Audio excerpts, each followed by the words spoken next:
back the balance of his time, and the chair now recognizes the gentlelady from Colorado's 1st District for 5 minutes for questions. Thank you so much, Mr. Chairman, and thanks to all the witnesses. Mr. Black, I'm peering around here to you. You just said we should always have the eye on pipeline safety, and you were talking about cyber, but I'm assuming you mean in every respect. Pipeline safety is really critical for this country. Is that correct? I'm making sure you're looking at me, Congresswoman. Yes, of course. Thank you. Pipeline safety is our goal. And Ms. Miller, I assume you would agree with that too. Mr. Caram? I would agree as well. Mr. Caram? Yes, I agree. And Mr. Moriarty? Yes, I do. Yeah, but it's sort of a fundamental. As we are transporting more material through pipelines, and many of them aging because of the administration's emphasis on oil and gas development, we need to make sure that our pipelines are safe. We need to figure out a way, preferably in a bipartisan way, to do that statutorily, and that's what we're talking about here today. But I was recently reading an article in the Wall Street Journal, and it talked about how the number of violation reviews has dropped by 95% in the first 4 months of this President Trump's second term compared to the same period under President Biden, and a 93% drop compared to Donald Trump's first term. And at the same time, the president has said that he doesn't want enforcement in a lot of these areas. And so and also, of course, then there's DOGE unceremoniously just having these layoffs across government, which we don't really know how many of those people were laid off, I don't think, at PHMSA.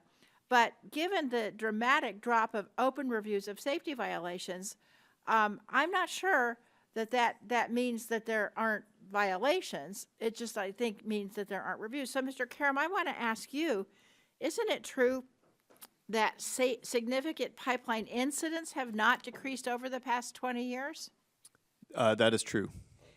So let's talk about the Keystone Pipeline leak in Kansas, which was just 3 years ago, the largest offshore oil spill in almost a decade, and the third major spill in 5 years. That was quite serious. Is that right?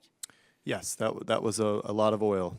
A lot of oil. And then last year, a pipeline in Louisiana leaked for almost two hours because there were no pipeline operators on site, and the monitoring equipment malfunction. So that meant many residents weren't even notified of the leak. That was also pretty serious, wasn't it? Yes. And are there other examples of leaks that we're seeing that are just happening right now? Yes, you can look at the NTSB open investigation docket and see lots of examples of what the NTSB is investigating. Also, they're recently closed.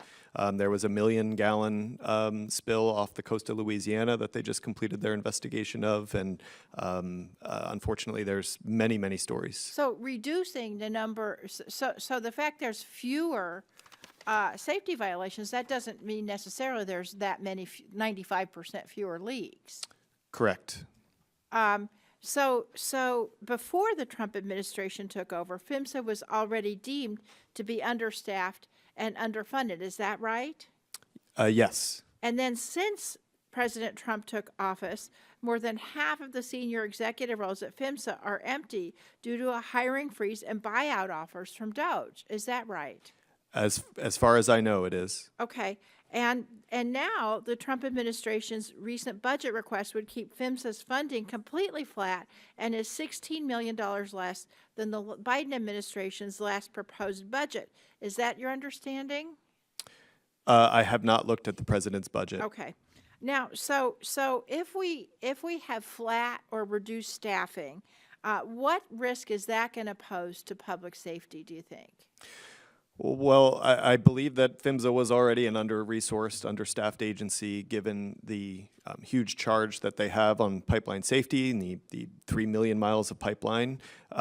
We wanted to see significant increases to that funding, and seeing flat or reduced funding, I can't imagine how that won't impact Will that help safety. with safety inspections?